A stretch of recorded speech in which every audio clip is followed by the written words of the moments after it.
So, Yeah. but today we have I presenting. She stepped up and said, "I have a great idea. I am bursting with enthusiasm to share with everyone." And I'm so happy to have you here. So, Very um, excited as well. if you would like to, it is your meeting. Mhm. If everyone has questions, feel free to. Well, actually, do you want questions during, or do you want people to Um, wait towards the end? I think I'll just pause after each PowerPoint and to ask if there's any questions or inputs because I want this kind of to be more like collaborative than me just talking one way. I think that's easier on me at least. Hey, we'll do it.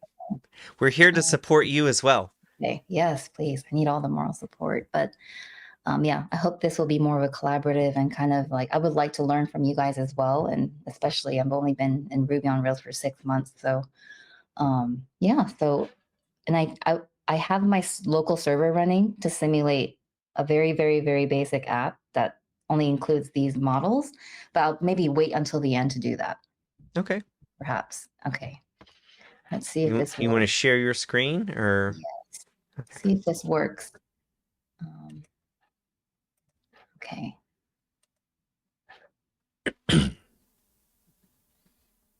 okay. Do you guys see it? Do you I guys see see your screen. I my see link?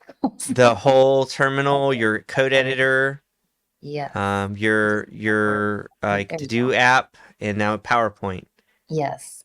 Is it okay if I just use that format instead of the presentation way so I can navigate in and out? I do it. I Okay. think it's fine. It's kind Okay. of how pro when you do slideshows for something like a Yeah. church or something, the software they use often is that way because when you're doing music slides, you can jump around. It's often not linear. Anyway, that's Okay. just Oh, good. Yeah, it's just easier to instead of minimizing and stopping the presentation. So, but this is let her rock. You're yeah. great. So I thought with my own personal and work projects, I've been working on a lot of statuses.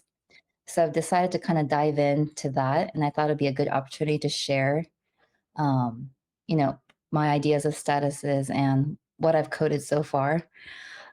First of all, I wanted to dive into why we deal with states in the first place, right? Like in companies or in any kind of app, we deal with a lot of workflows. So our state managements, like having to manage the states with the event triggers, helps us control the flow of actions and also organize the workflows of our of whatever goals we're trying to achieve. And also, in another way, it also delegates certain work stages to different roles of users. And I have to warn you, I haven't been able to delegate each stage of the workflow to each roles in this app, but I just kind of wanted to let you guys know that I that's also like a future um, addition to this project. But wanted to go with that. Does anybody have any feedback on what state is? Like maybe a better explanation or good? Okay, next. And stages and statuses can have many applications. And as soon as I kind of got a good grasp of the code, I realized that it applied to almost everything, right? Like there's like to-do list applications. There's, of course, that the standard ERP systems we all deal with in our companies, the order systems that involve many parties, project management systems. For example, like you want to have statuses about in progress or requested or completed or archived. And blog posts, they only have maybe two or three statuses, like it switches from draft to publish to possibly archive or reviewed. And another example is invoices. And invoices are pretty linked to order systems, but you can actually have many stages and invoicing processes as well. And you can use it for user promotions and it's trying to transfer the state from being like an entry level position to a senior level to management. And, traffic lights, you can use it for traffic lights as well. And another great example I saw on Drifting Ruby, Dave Kimura's great tutorial channel. He used a great example to like switch on an engine, and based on that, he also enabled the state machine to change the gears with two state machines in one class. So that's a very great tutorial. And for property management, for people in real estate, they can, change, put a lot of reviews or checked, or all those statuses apply to that class. So does anyone have any other examples of states? And I can move on. Okay. Let's see. So I've decided to create a very simplified e-commerce application simulation in this workflow. I can zoom in a little bit more here.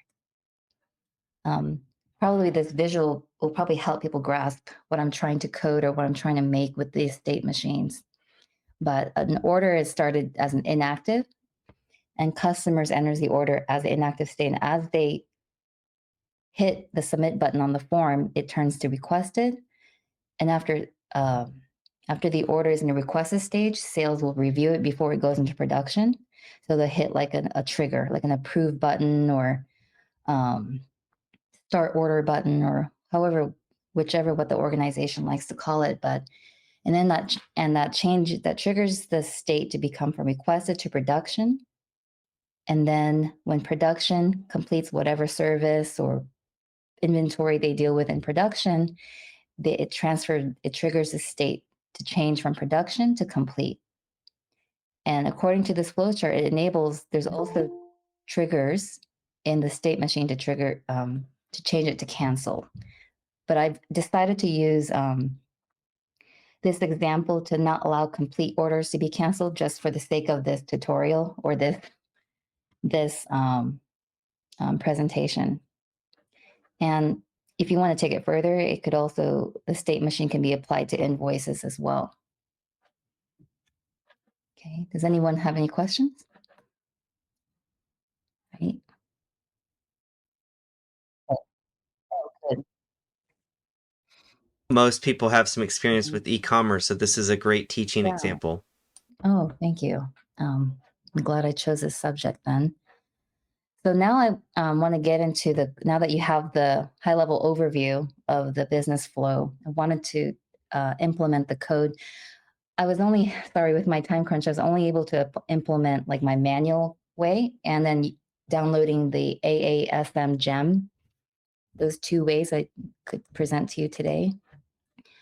But regardless, it all, as you know, whether you're beginners or very experienced, we all have to update each art, what do you call it?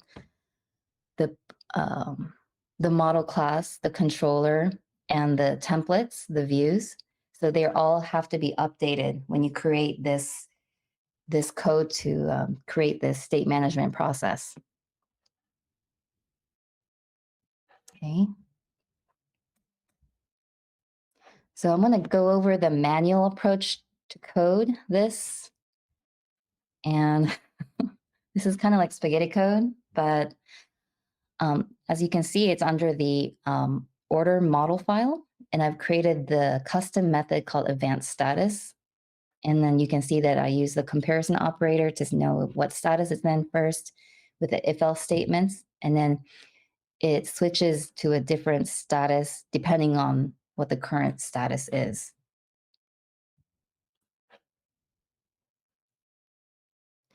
Let's see, and I can touch on, and the controller with the advanced status method created on the model file, I was able to apply it in each action in the controller, in the orders controller. As you can see, I'm kind of hovering over it right here and right here. And that enables, like every time you edit the form, it enables the status to change to the next stage according to what the current status is. And in the forms file, I wasn't able to download the whole entire code in here, but depending on the current order, that's how I coded it in the form HTML file there. Okay. However, I noticed that I've read a lot of documentation on the AASM gem, and it has a lot more benefits than creating your own manual um, spaghetti code, I guess, because there's principles in coding when you're on a team is you have to refactor and you have to make it look like, I mean, commenting on code is very useful, as you can see on the hash right there. But when you can code and then the code can speak for itself and it's very more concise and clear. These are the best practices when you're coding in a team. And let's say you have, a lot of new team members coming on board.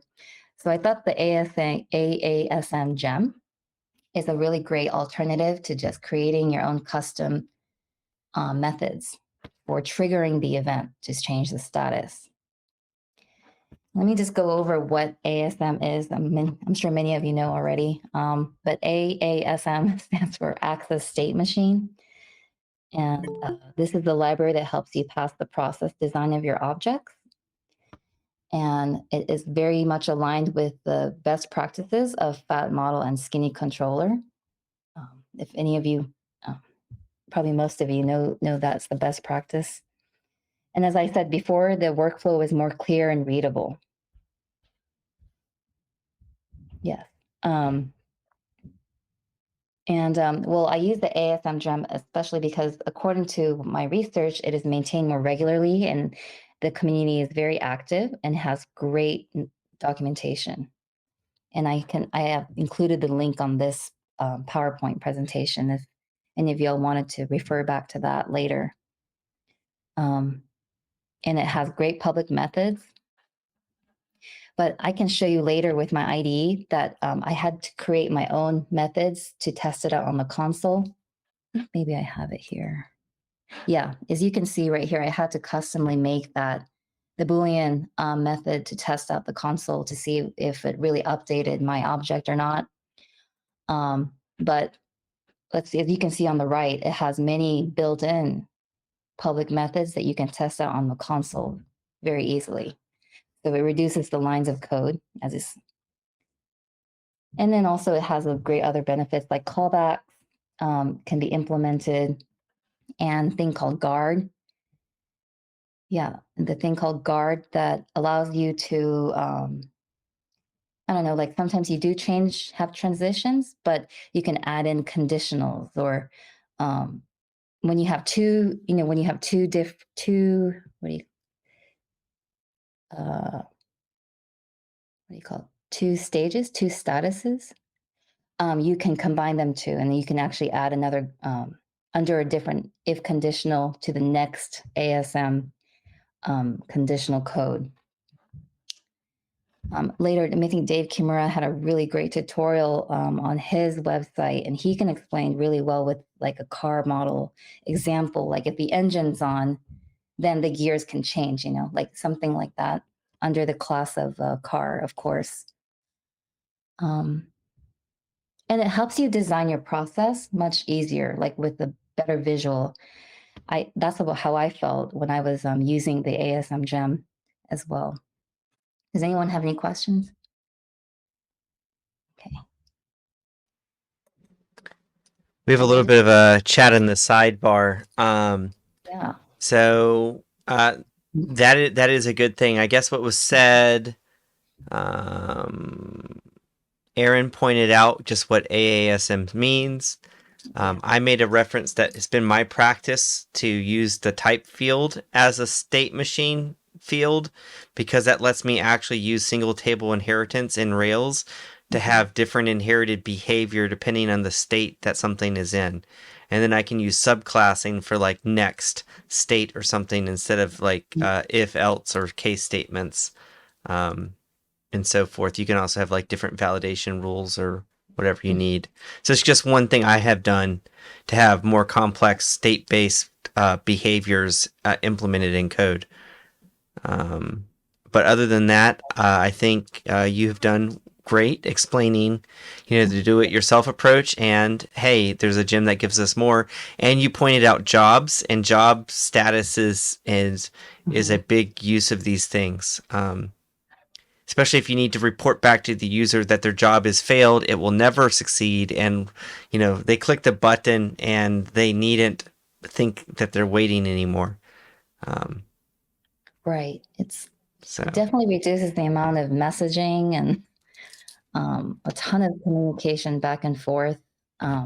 So I, um, yeah, and it's great on the console. But I would have to, yes, thank you for your comment. I'm hoping to maybe create more complex systems with the ability to create multiple subclasses in one object. Uh, yes. Okay. And I have just kind of included like a short instruction on how to install the gem into your application. As I said, it has great documentation, very thorough actually. Um, and here you just have to kind of do the bundle install, as you all know, the usual process of installing gems. And then you import the ASM module into the class object to wherever you want to apply that to. Yes, as you can see, this creates a great best practices to let all your business logic in the model files and leave your controllers to be thin as possible. Um, can I ask one question to everyone? My take on that best practices, the reason why we apply that is because you want to leave all the business logic in the models, but only allow the controller to just filter out the data. Is that right? Is that like a good approach to think? Mhm. Dave could also jump in. There are different approaches. There have been different fads over the decades. Um, and you pointed out some of them fat controllers. Um, the fat model approach was to put all the business logic in the models, and that's sort of where Rails started. And then you had an alternate approach was to have the models acted upon rather than our models know too much, we're breaking single responsibility. So then you had the controllers becoming the place where it acts upon the models, but that causes some other complexities when taken too far. I think it is okay to have the concept of a separate business model layer when it makes sense to do so, and that's sort of in Rails. You hear them talked about as services or other things like that, where the idea is the controllers should be understandable and focused on serving requests, and then make calls to something that acts upon the data model rather than necessarily having your individual model files become overburdened with too many responsibilities beyond just representing whatever element is. So Rails itself probably, I think Django probably handles this a little bit better than Rails does because it encourages you to have separate apps which are somewhat analogous to controllers, but a little bit more, all the things are up under that service. Anyway, I'll stop, but Okay. there's, it's like a lot of things in life. There's a balance, Hmm. and like if you go too far one way or the other, that starts introducing code smells and brittleness and challenges with maintenance over time. Hmm. Okay. So it's really case by case. Dave, I think if you, the oh, oh, I think Eric, the crux of it is focusing on the S in solid, as Frank mentioned, the single responsibility principle. I always ask myself, what is the purpose of this particular? Hang on, my headphones are now goofing off and muting me at random moments. but I hear you. Um, I don't know if they're going to cooperate. They keep going on and off.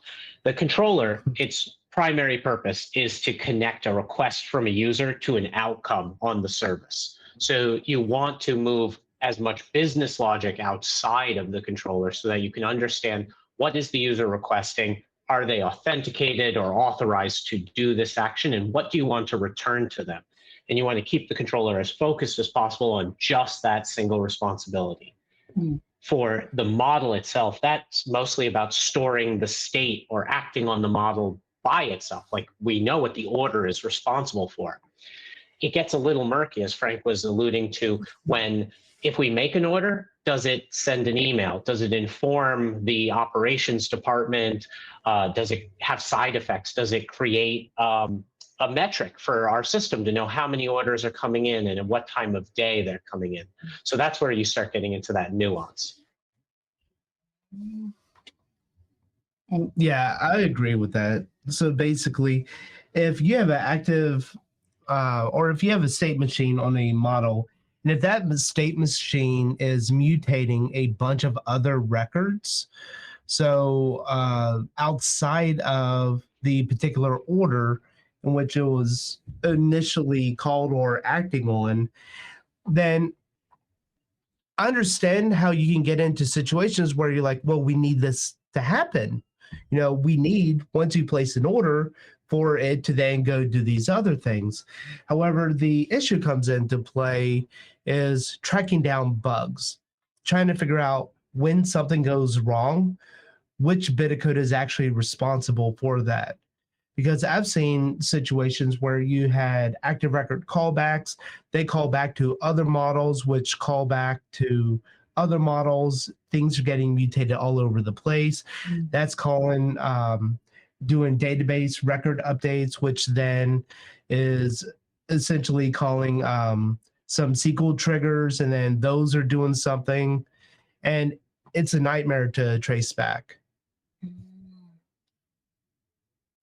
okay, that makes sense. Thank you.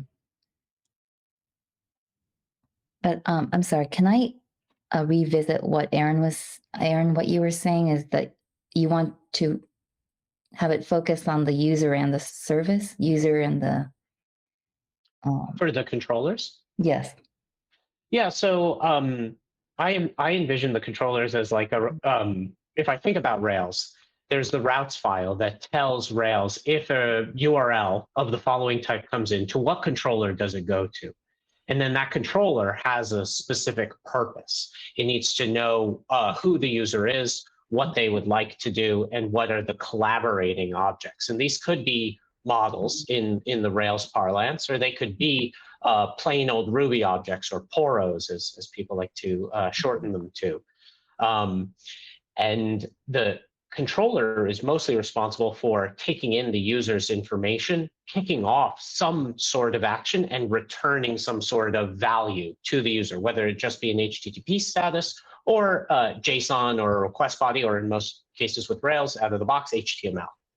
But you don't want all of that logic to be in the controller. It makes it a lot more difficult to test the controller and to reason about, well, what exactly is happening in my controller?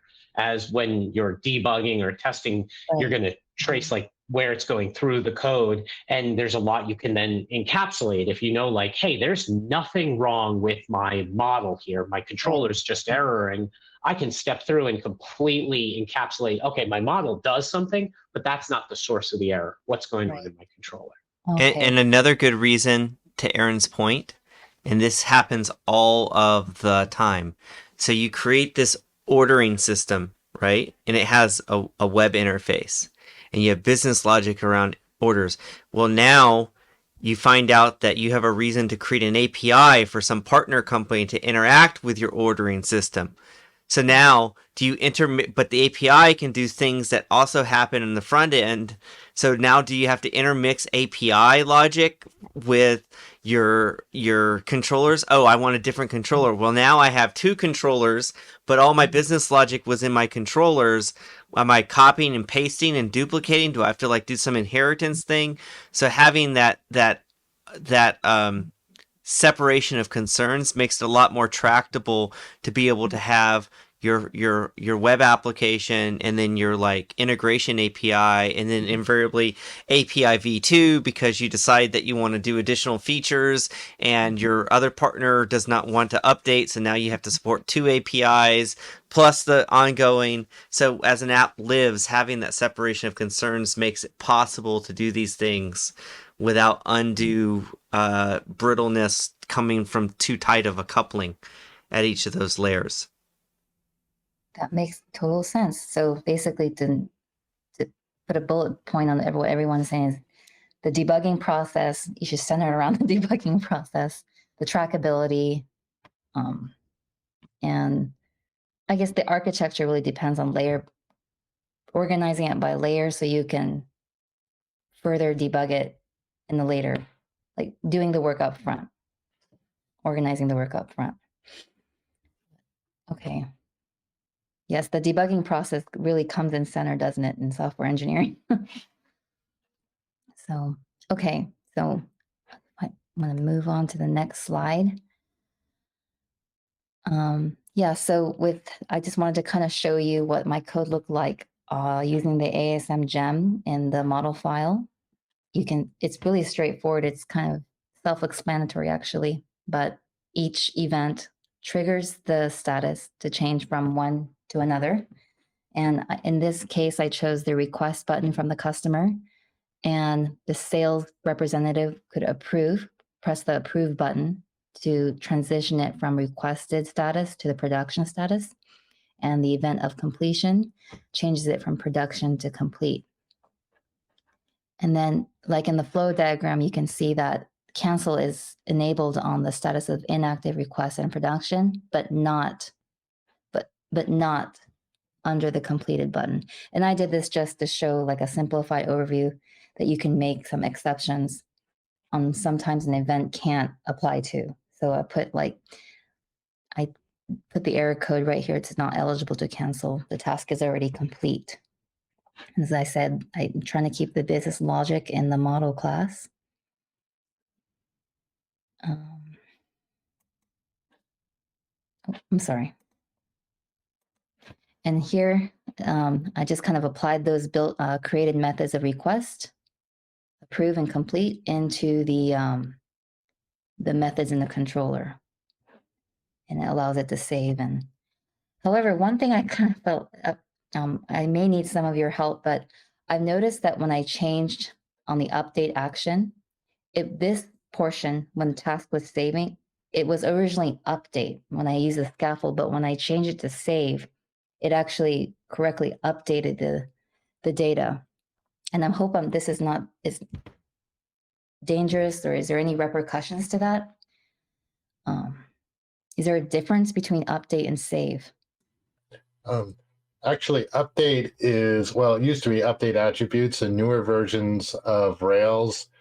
I mean, yeah, it's very, now that you point this out, because I'm just doing an upgrade from Rails 14.6.1, so I dealt with this. No, it's confusing that you mentioned this because, yeah, it used to be called update attribute was the method.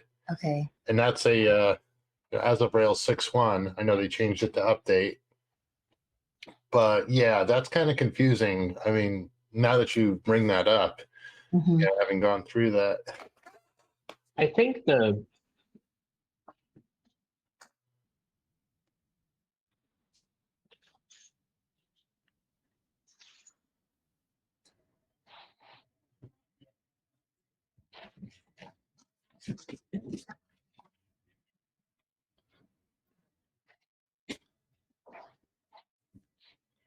Yeah, I think that's like update column. Yeah, because update attribute, I mean, update attribute, yeah, that's gone by Rails 6.1. That's gone away completely. Okay. So it's safe to use the save under the update action? Yes. Absolutely. Well, Okay. yes. What Only update if- is doing is it's providing an interface to change attributes and save them at the same time. If you look at the source code for the update method, you'll see that it actually is just calling save under the hood. So if you have no need to update the attributes, you've already updated them a couple of lines prior, it's perfectly fine to use save. I'll paste a link in the chat. to the specific line in the source code. It's not scary, I promise. It's only 4 lines of code. Okay, thank you. You're welcome. Thank you so much. Yeah. Yeah. The only time you might run into some issues here is if you're also wanting to update other attributes like the title of a task or the name of a task, then that's not going to change it here because you aren't explicitly, passing in those attributes or parameters to change. You might add a bang on like approve or complete to see if that would persist those state changes. But then if you also have attributes, if you were using update before, and if it wasn't saving, just for your debugging, if you put a bang, like an exclamation mark on Okay. the update, then it'll actually raise an error with why it's not saving. So that could be a useful debugging Okay, so technique. after the method, right? Def update and then bang. Yes. Okay. Oh, I kind of wanted to get to the root cause of it, but yeah, thank you for that. Thank you. Mhm. Excuse me, I'm sorry. And that's it. I could simulate it's on my local server right now, running on my console.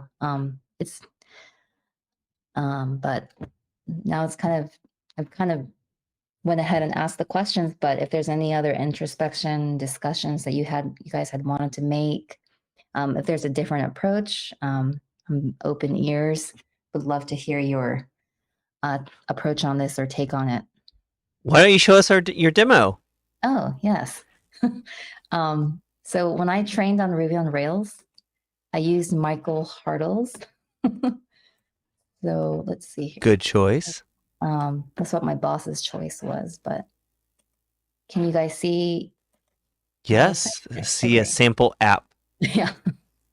So that's the sample app. Like the tutorial always uses that naming convention. As you can see, I've used Michael Hartle's because he goes through really explaining the user authentications, and he has great documentation on teaching. So I always create a copy of an MVC, most viable app, so I can copy and paste and do a lot of trials. And all you have to do is probably change the GitHub connection, the Hero connection, and the the database name. And you can keep copying and pasting very basic features on the app, so you can test out many code that you find on the internet, or you wanted to create like a subsystem of your original system. So that's what I've been doing, and that's why you can see the sample app on the left-hand corner. Sorry, I kind of digress, but this is where I put my orders. I've used the orders table and created the manual code. I use it on the orders model, and for the tasks, I use the ASM gem. But as you can see, I'll just simulate a whole task here. So just put order 8. And as you can see, the status is inactive, and hit request, and the status had changed to requested. And so how I simulate this is then the sales rep will come in. Of course, I haven't divided this on under the authorizations yet, but they'll come and hit request, and the button changes according to what the current state is. So this will trigger this to transfer it to production. And then people in production will see this in their customized views according to their roles. And they'll hit edit. And after whatever, some kind of service they do that is linked to this order, they'll do the complete order, and the order turns complete. And so I'm hoping to translate the invoice stages similarly to this and link another invoice model class to the orders, use a foreign key and connect on that. So yes, that's it. Yes. Thank you. Good job. Thank you very much. So do y'all? What did you find the most challenging about working with Access State Machine? Most challenging. One thing I found was really odd. I don't know if my code was bad, but it kept defaulting to complete. Like, let's see. I can show you my code models. Well, this is what I coded for the, and I haven't applied the invoicing stages yet, but oh yes, to answer your question, I find it very challenging to connect this to the views. Like I'm trying to create a cancel button on the forms, but I just don't, I have no clue how to do that. Well, one thing you could do, Rails has a helper called button 2. Okay. And so you could create a cancel button with button 2 that then makes a call as if it's its own form under the hood. And then you can treat that to execute the cancel step in the controller. Oh, okay. Since presumably if you're canceling, you're not also necessarily needing to save whatever other changes might be on the page. That may be Right. one approach. Not the only one, but that's one approach. Okay. Got it. Button. So it's kind of like link to, and another thing you could do that makes some sense, especially, is to use the destroy action as your cancel mechanism. Destroying the order cancels it.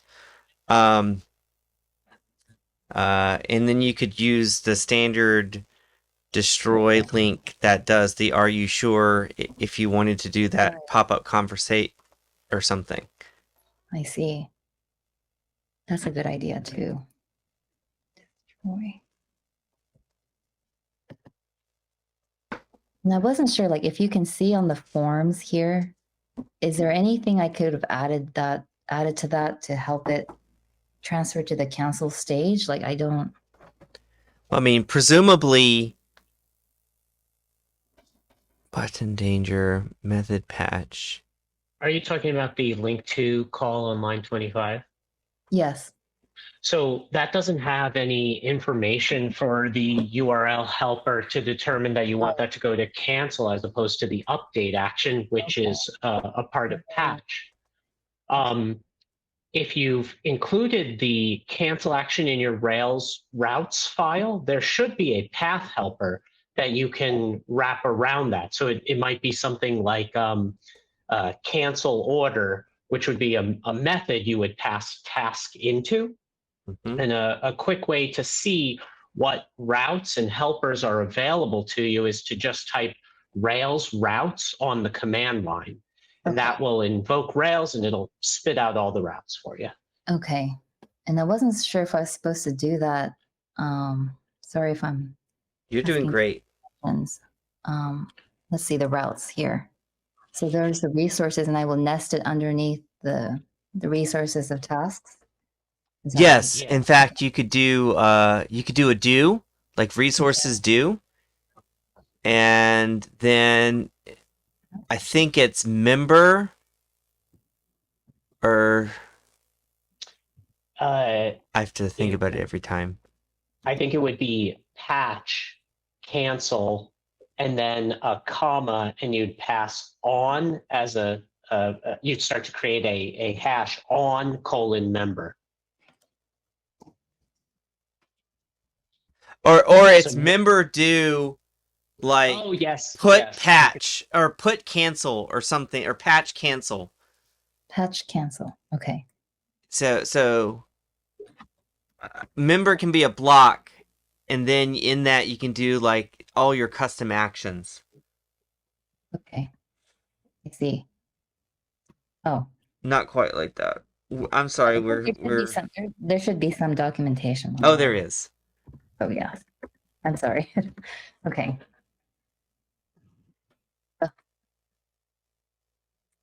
Okay. Yeah. So I think that's just to answer your question. Yes, that's. And button 2 would let you actually. Button 2 would let you use your same update action and specify parameters that actually are part of the data posted to the update action. Okay. So you got 3 ways to skin that cat. Wow. Wonderful. At least. Yes. That's great. Thank you. Thank you for your help. So yeah, if there's any other, like, I know that I do recall from 2 meetings ago that some people don't like state machines. And there's kind of like an issue with like traceability of what happens, or I don't know that it's don't any like other- state machines. It's Okay. more of a there are dragons in state machine development, but I mean this is a matter. I mean there's a whole class of business applications that the business process is a state machine. It just is. It's a natural representation of reality and the best way to do it. Yes. Okay, great. I like it 'cause it's easier to code. and um, and it's very customizable. Like you can see, as you said, like when you code things, you want to always think about the process of the debugging process. And I think having the state machine code, it's very easy to, I don't know, I could imagine it's very easy to debug things in the future, and also customize in the future and scale it, right? So does anybody else have anything else? Sorry, my earbuds are screwing around again. Yeah. I pasted in the chat the direct section of the guide that would be interesting to you for adding more RESTful actions, and then just clarified the two approaches. I was going with the one that I put first. Frank was talking about the one that I put second. They're equivalent to Rails. Okay. Thank you. Mhm. I'll have to. Okay, I'm just going to copy and paste. Thank you for the information. Yeah,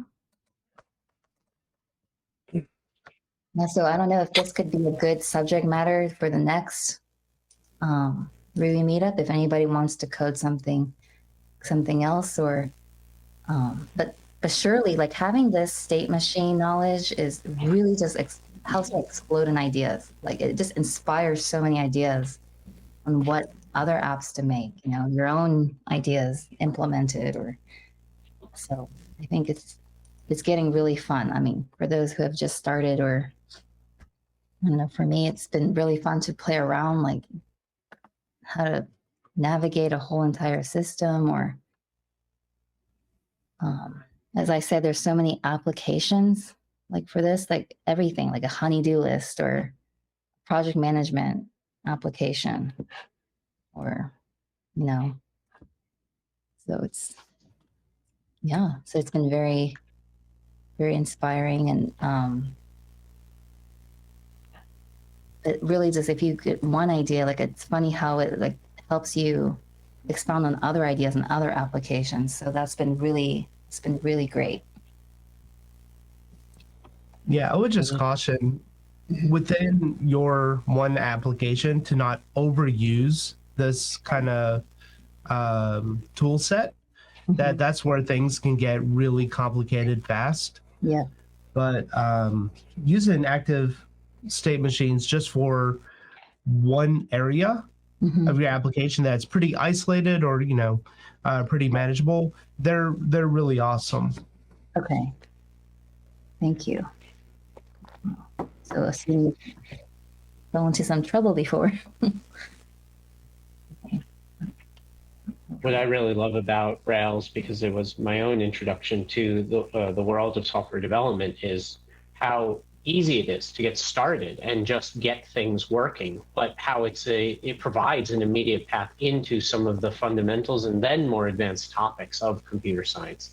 Kind of like what we were talking about with single responsibility principle and separating out the classes, or how to think about state machines, and what business logic, like Frank was talking about, is essentially just built into your business. So how do you represent a real life concept within software?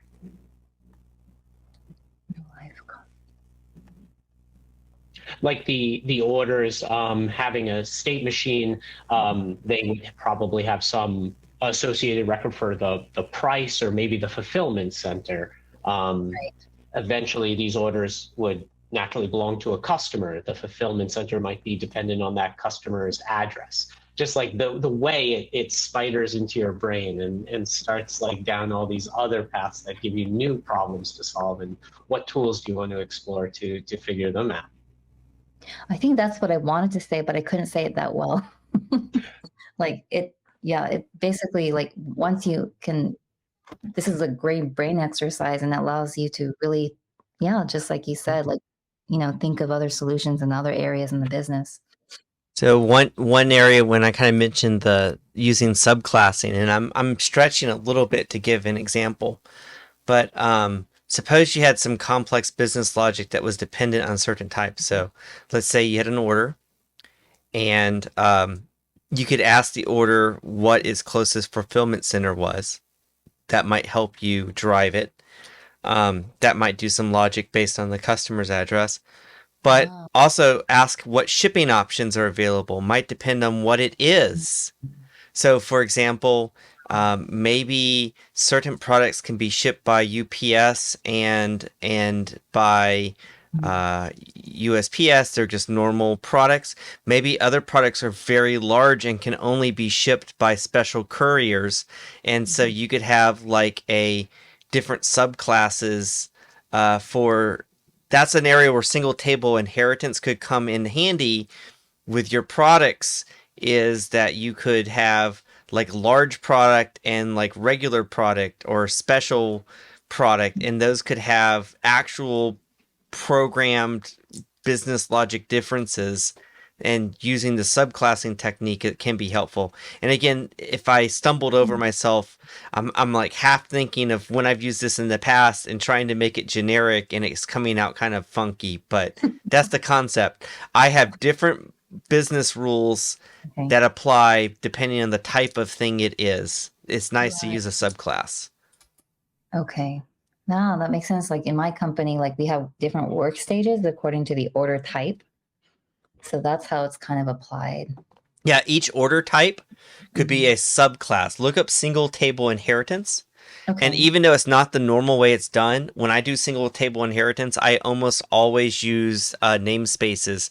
So, for example, if I had order, I would have an order namespace, and in that I would have order base, and then I would say self.table name equals orders to reference it back to the orders, the normal Rails table.